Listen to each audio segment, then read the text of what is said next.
Doy paso al profesor Cantera con su ponencia La iconografía de la Navidad en el Museo del Prado.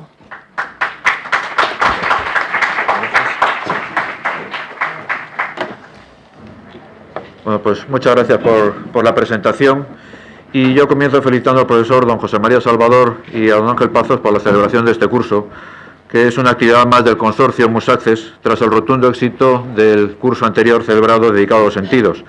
Y por supuesto mi agradecimiento por haber contado conmigo para que imparta esta ponencia, en la que lógicamente me ceñiré a obras exclusivamente del Museo del Prado para ver cómo estas imágenes nos transmiten con su propia elocuencia ese mensaje del sentido de la Navidad.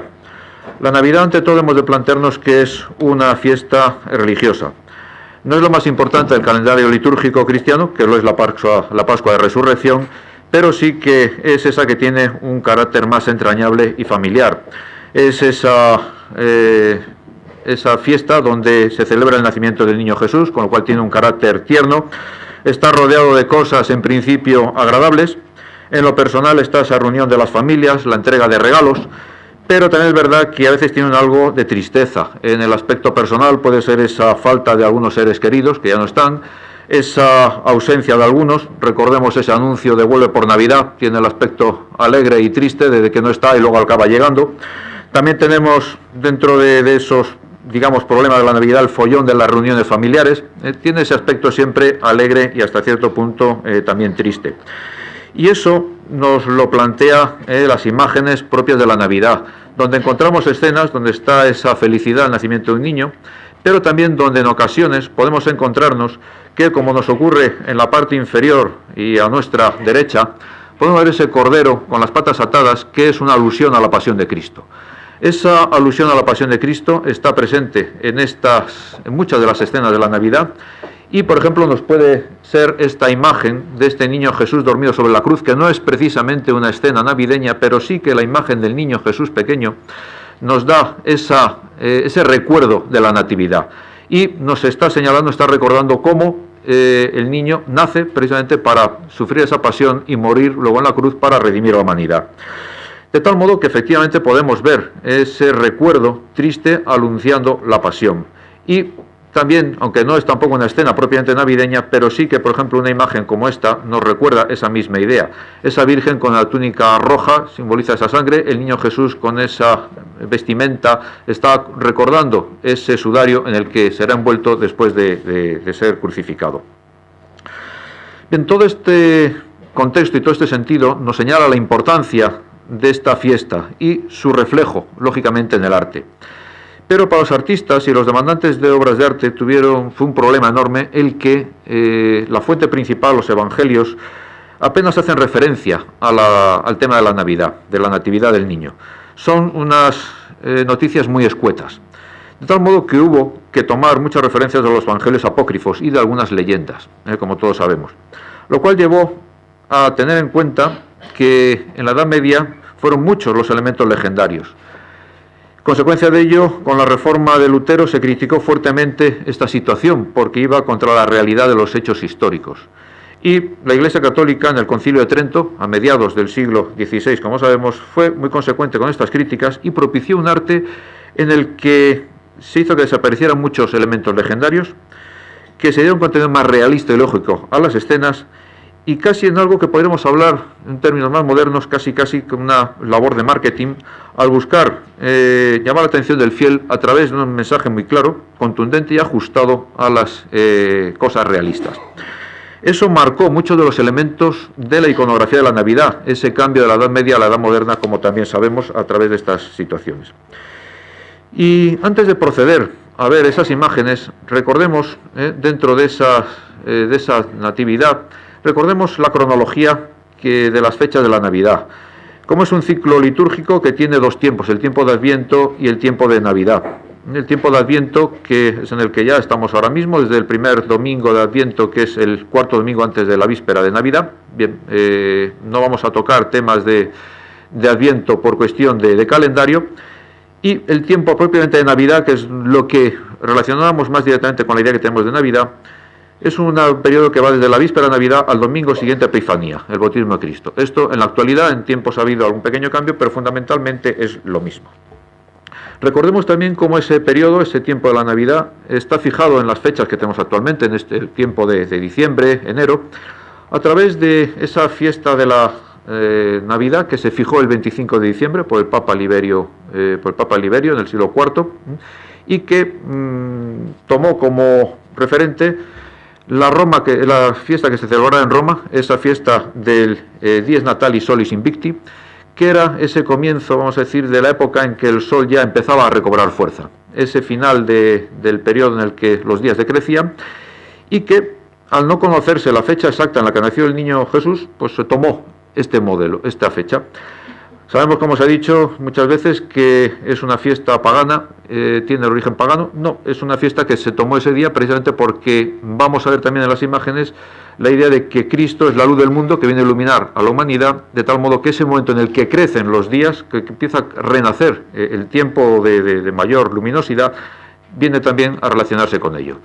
Lo que importa es que naciera el niño que naciera Jesucristo. Lo importante es eso, no la fecha concreta, que pudo ser una fecha u otra distinta.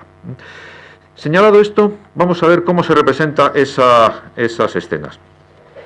Y comenzaremos con el tema de la natividad y la adoración de los pastores, tema que nos reflejan, nos narran los evangelistas San Mateo y San Lucas, de forma, como decía, muy escueta. Y ahí empezaríamos viendo que en muchas imágenes nos aparece al fondo de la composición, en un tamaño más pequeño, la anunciación a los pastores. Esa anunciación que nos narra San Lucas, que están los pastores en campo durmiendo al raso, lo cual llevaría a muchos a considerar que pudo haber nacido en una época de temperatura favorable Jesucristo. Y lo trascendental aquí es que es un tema que aparece, como digo, en segundo plano, que hay que ir casi a ver lo minucioso de esta composición, y la idea es, como siempre hemos de ver el mensaje que transmite estas pinturas. Lo que hemos de ver es la idea de cómo se está anunciando a toda la humanidad el nacimiento del Hijo de Dios. Es esa idea de que han de encaminarse a adorar al niño. No es un tema, como digo, que aparezca en un primer plano, normalmente siempre tiene ese segundo plano. Y ya ahí, cuando llegan al pesebre, nos vamos a encontrar con esos pastores que ya están en esa actitud de adorar al niño. Y aquí podremos plantearnos que en ocasiones se representa solamente la natividad, la imagen de San José, la Virgen y el niño, acompañados del buey y la mula, de los que luego hablaremos, pero normalmente la escena representa a los pastores, la idea de que ya la humanidad acude a adorar al niño. Esa humanidad representada en los pastores es la que está adorando al niño. Y hay una señal importante, un aspecto importante, es la señal que les da el ángel para que reconozcan los pastores al niño. Nos dice San Lucas que les da esta señal: esto servirá de señal, encontraréis un niño envuelto en pañales, reclinado en un pesebre. Y ese es un tema que también fue especialmente interesante a la hora de representar estas imágenes, porque en el románico efectivamente se vino representando al niño envuelto en unos pañales y recostado en un pesebre. Pero a partir del gótico nos vamos a encontrar que hay una intención distinta. El niño aparece tumbado en el suelo, desnudo, con la idea de que es el más pobre entre los hombres. Esa idea de que está totalmente desnudo, que no tiene casi ni con qué abrigarse, señalaría esa idea. En ocasiones podemos ver que para evitar esa idea de la dureza, de ver al niño tirado por el suelo, aparece tumbado sobre el manto de la Virgen. El manto de la Virgen, muy amplio, tiene una pequeña parte que se desplaza y ahí es donde está el niño. Esto que se tomó como algo normal, sin embargo, con el paso del tiempo se empezó a ver que no era lo lógico. Se planteó ya, sobre todo en el siglo XVI y más fuertemente en el XVII, que ninguna madre se le habría ocurrido tener al niño desnudo, recién nacido, en el suelo. Así lo señala, por ejemplo, Francisco Pacheco en su tratado en su arte de la pintura, lo dice, que sería una responsabilidad por parte de la Virgen el tener así al niño. De forma que vuelve a representarse el tema del niño envuelto en unos pañales y metido en un pesebre. Vuelve a retomarse este aspecto buscando al mismo tiempo ese sentido de realidad, quitar ya la idea de esa pobreza, y la pobreza se puede expresar de otras formas, pero aparece el niño de esa forma muy distinta. Y esto nos lleva a que podamos ver otro hecho importante. Es muy frecuente, sobre todo en la pintura del XVII, el que la Virgen esté levantando esa sabanita para mostrar el niño a los pastores. Lo cual tiene un hecho muy realista, es una escena muy frecuente, esa escena. Recordemos cuántas madres cuando han tenido un niño, ese niño pequeño, cuando van las amigas a verle, el niño puede estar durmiendo, pero tienen que levantar las sabanitas para que lo vean. No vale que vea la cara del niño, tienen que levantar la sabanita. El niño se puede despertar, puede armar follón, pero hay que enseñarlo entero. Parece como si el niño solamente fuera la cabecita. Entonces estamos con un hecho muy real, pero tiene un sentido mucho más importante, un mensaje más importante. Es el mensaje de que el niño no nace para la Virgen, es un niño que nace para redimir a la humanidad. De forma que la Virgen, levantando esa sabanita, mostrando el niño a los pastores, está enseñando ese niño a la humanidad. Está mostrando a los pastores representados, a los representantes de la humanidad, está mostrando el Salvador de esa humanidad, el Redentor de la humanidad. Lo vemos, por ejemplo, en esta imagen también del Greco. Vemos que es muy frecuente en el siglo XVI y sobre todo XVII esta idea. Y esta idea me lleva a otro aspecto que también se puede observar en la Navidad, dando este repaso rápido de lo que puede ser el mensaje de estas imágenes. Vemos la fuerza de la luz del niño.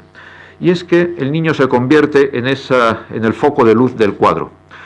Ya lo vemos en el 16 y sobre todo ya va a ser también en el 17. Y es esa relación que señalaba antes de Cristo como luz del mundo. Nos lo dice varias veces San Juan en su Evangelio, nos habla de esa luz. Dice, en él estaba la vida y esta vida era la luz de los hombres. El mismo Jesucristo dice de sí mismo, según el relato del Evangelio de San Juan, yo soy la luz del mundo. Esa identificación de Cristo como luz del mundo lleva a que los artistas representen en ocasiones ese niño como foco de luz del cuadro. Esa imagen que está señalando, esa luz que viene a iluminar a la humanidad.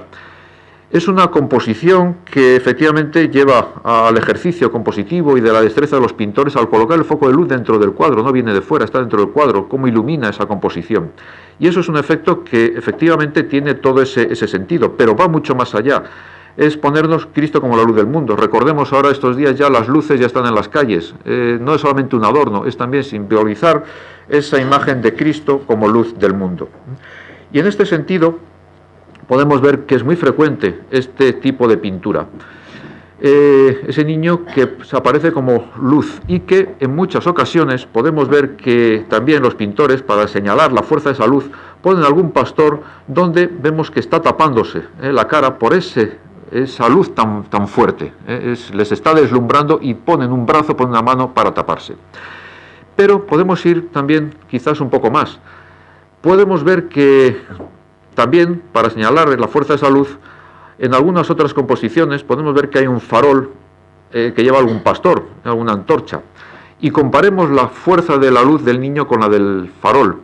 Siempre la luz del niño es más fuerte. Puede ser una luz natural, la del farol puede ser una luz artificial, pero la luz del niño es más fuerte, es la imagen de que es una luz sobrenatural. Ese es un efecto que también podemos ir encontrando en estas imágenes. Y en relación con esta misma idea, podemos plantear también otro concepto, que no es tan fácil verlo, pero que en algunas ocasiones viene y tiene un mensaje importante. Es la apertura del cielo.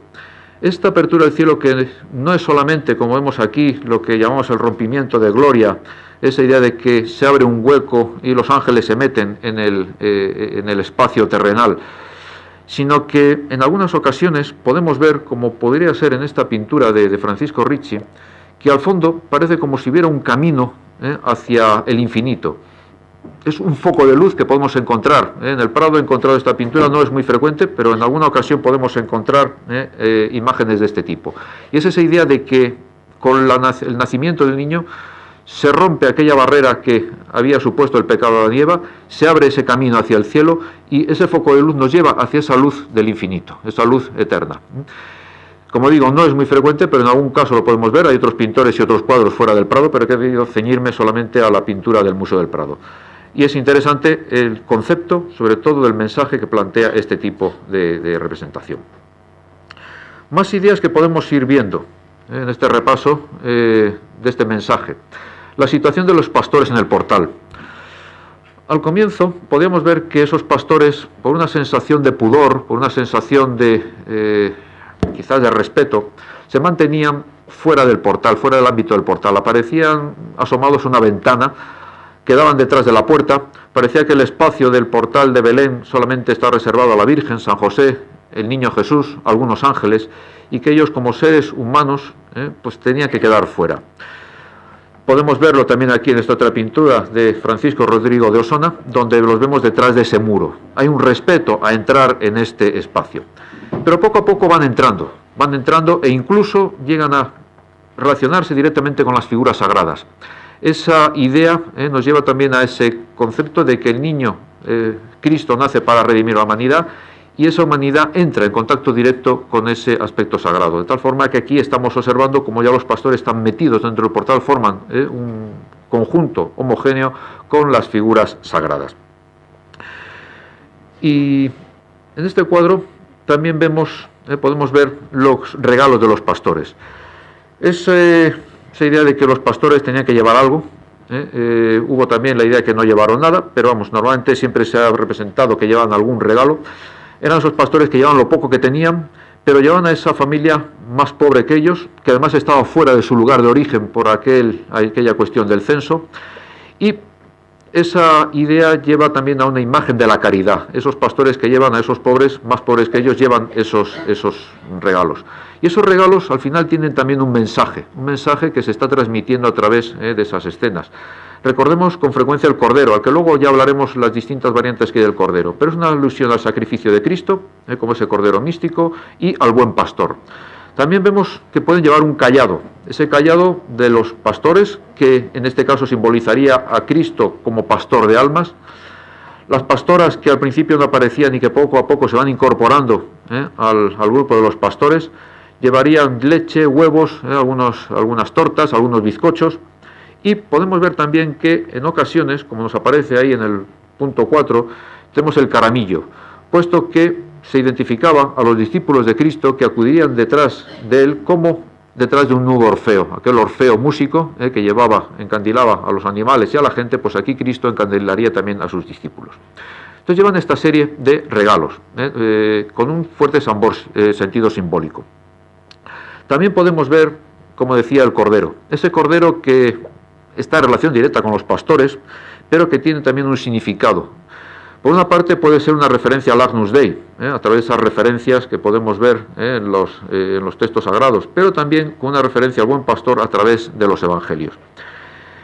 Si nos fijamos primero en la idea del Agnus Dei, nos llevaría a ese cordero que tenemos aquí en la parte inferior de la composición, un cordero que aparece con las patas atadas, ese cordero que es llevado al sacrificio, ese cordero que podemos ver en una obra independiente, sin relación con la Navidad del Museo del Prado, este Agnus Dei de Francisco de Zurbarán. Fijémonos que es prácticamente el mismo tipo de composición y es una referencia clara a ese cordero llevado al matadero, esa imagen de Cristo que sufrirá la pasión y la muerte para redimir a la humanidad. En otras ocasiones vemos que el cordero aparece sobre los hombros de un pastor. Es una postura distinta y un mensaje distinto. En este caso el mensaje está haciendo alusión al buen pastor. Ese pastor que tiene sus ovejas, que se le pierde una, guarda las 99 en el redil y va a buscar la que se le ha perdido. Y cuando la encuentra la carga sobre sus hombros y la lleva al redil todo contento. El motivo está tomado de aquel motivo del arte paleocristiano de un pastor, realmente es una herencia de aquello y es un referente a ese mensaje. Recordemos luego ya cómo está derivado esta imagen también del moscóforos y del crióforos, pero realmente lo que estamos observando es que está perdurando esa idea y esa ambivalencia de esta idea de Cristo, buen pastor, y Cristo también como imagen, a través de ese cordero místico de su sacrificio.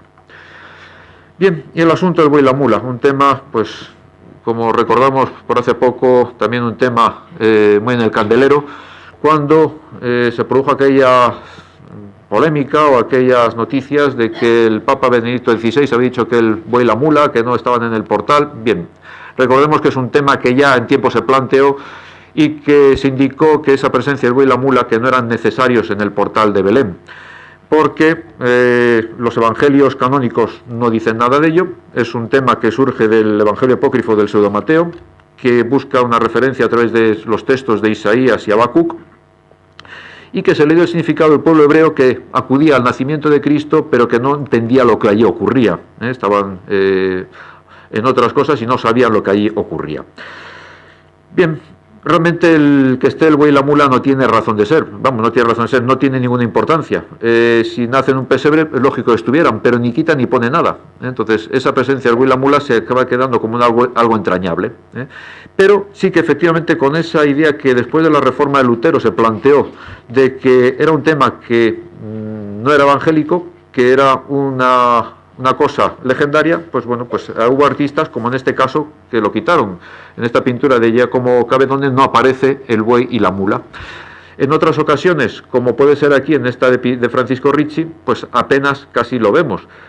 Podemos fijarnos que hay entre ese pastor y el niño Jesús, en una penumbra nos aparece la cabeza de la mula. No sé si llega a verse, más o menos se percibe, y aparece en un segundo plano. Aparece oculta, pero se mantiene. Recordemos también en este sentido como artistas luteranos, como es el caso de Rembrandt, introduce el buey y la mula, por lo tanto no desaparece, es algo entrañable y todos recordamos pues como lo tenemos como unas figuras entrañables en ese portal de Belén, de tal modo que nos acaba quedando esa imagen del buey y la mula como algo importante. Bien, también podemos ver que en este caso, bueno, pues ahí lo tenemos también, la buey y la mula, en un segundo plano, pero están ya presentes. Entonces podemos encontrarnos ese elenco de que aparezca o no, dependiendo del gusto del pintor o si hacía más caso a una idea o a otra. Y en ese portal también hemos de señalar la figura de San José, el papel de San José. San José que durante la Edad Media fue muy maltratado. San José aparecía como un anciano totalmente achacoso, imposible casi de andar, que en el momento del nacimiento del niño, cuando la Virgen estaba adorando al niño, los pastores adorando al niño, llegaban los pastores, San José se quedaba dormido, quedaba apartado en segundo plano, tratando en cierto sentido de preservar la virginidad de María. La idea es esa, un San José anciano, pues bueno, preserva esa idea de la virginidad de María. Pero San José era un personaje muy querido por el pueblo.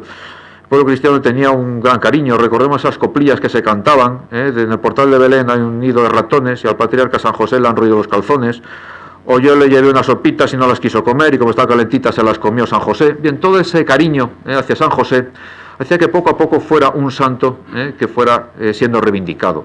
Quien tuvo un especial papel en ello fue Santa Teresa de Jesús. Recordemos los numerosos monasterios que funda y dedica a San José, aquella imagen de San José que lo llevaba siempre, aquella imagen de San José que le llamaba mi padre espiritual. Bien, todo ello va reforzando en la imagen de San José y San José pasa a convertirse en un hombre joven, puesto que tiene que enfrentarse a la huida de Egipto, tiene que enfrentarse a todos los problemas de la Sagrada Familia, tiene que trabajar para la Sagrada Familia para mantenerla y nos vamos encontrando un San José joven y un San José que toma otra actitud en la escena del nacimiento.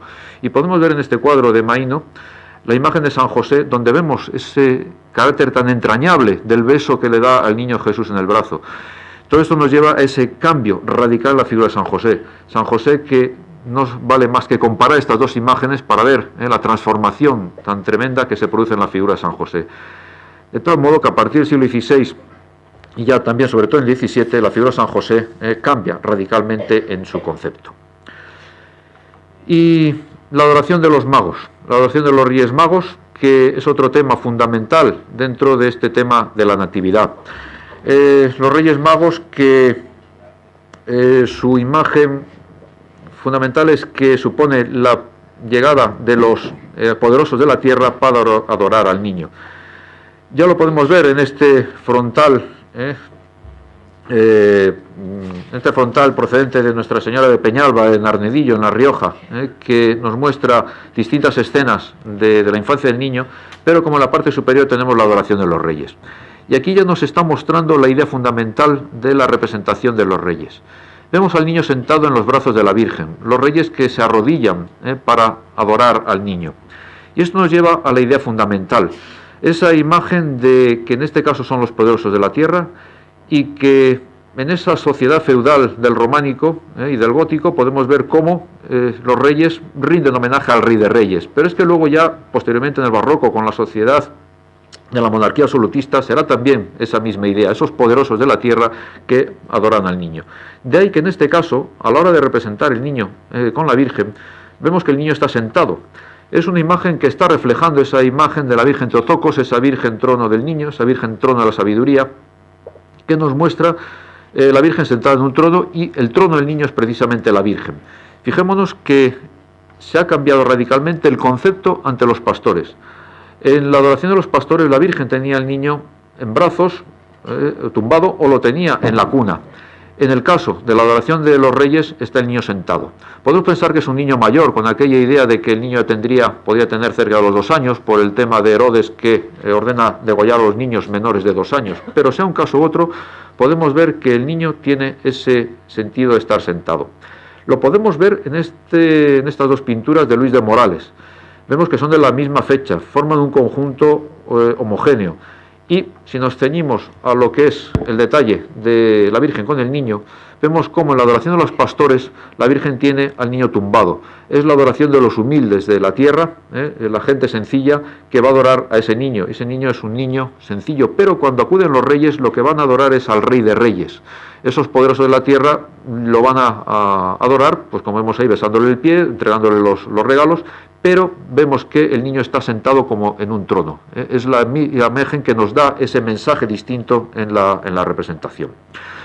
Y no incido mucho, porque es un tema bien conocido, el de las 3 edades y de las 3 razas. Simplemente ver que recordemos cómo nos aparecen en los primeros momentos esas 3 edades de la vida: el anciano, el de la media y el joven, y esos 3 reyes de raza blanca, pero que, como sabemos, cuando empiezan esas exploraciones por otros continentes, en el caso de los españoles y los portugueses por África, por Hispanoamérica, se va viendo que hay otras razas, y empiezan a introducirse esos reyes, donde podemos ver esa idea del rey blanco, el rey amarillo y el rey negro, que nos dan esas 3 razas con las 3 edades, y que simbolizaría esa humanidad que acude a adorar al niño. Esas 3 edades, esas 3 razas que en su totalidad acuden a adorar al niño. Y en este sentido, bueno, pues también podemos señalar cómo poco a poco, y como una tendencia que marca también los cambios de época, en los primeros momentos los reyes llevan una corona como los reyes de las monarquías europeas, pero poco a poco se va introduciendo también, buscando más el origen oriental, se van buscando esas vestimentas orientales, y vemos esos turbantes que van siendo ya lo cotidiano a partir del siglo XVI. Y un ejemplo, ya para ir terminando, que no podemos dejar pasar por alto: el cuadro de adoración de los Reyes Magos de Velázquez. Un tema donde sabemos que está representada la familia de Velázquez. Recordemos, el rey que aparece en primer término es el propio Velázquez. Detrás de él está un personaje más anciano, que es su suegro, Francisco Pacheco. La Virgen es Juana Pacheco, la esposa de Velázquez, y la niña es Francisca, la hija mayor de Velázquez. Bien, es un cuadro familiar. Podemos plantearnos también la idea de cómo visten una indumentaria que es una mezcla entre la indumentaria de la época de Jesucristo y la indumentaria del siglo XVI, XVII. Sería como una actualización de esa imagen del nacimiento, ponerlo un poco en la vida real. Estamos viendo al niño nuevamente sentado en los brazos de la Virgen, pero hay algo simbólico de una gran trascendencia, como es en la parte inferior de nuestra derecha. He traído aquí la imagen, la pongo un poco más clara para que se vea. Hay una matita pequeña donde encontramos una zarza. Esa zarza es una imagen que nos está mostrando esa corona de espinas que se colocará a Cristo. Ese Rey de Reyes, que en este caso está recibiendo ese homenaje de los reyes de la tierra, bien, pues también nos lleva a lo que será, como decía al comienzo, ese mensaje de que Cristo nace para redimir a la humanidad a través de la pasión y de su cruz, y en este caso está haciendo una alusión directa a ello. Es ese sentido ambivalente, como decía, de alegría y al mismo tiempo también de cierta tristeza que muestran estas imágenes de la Natividad.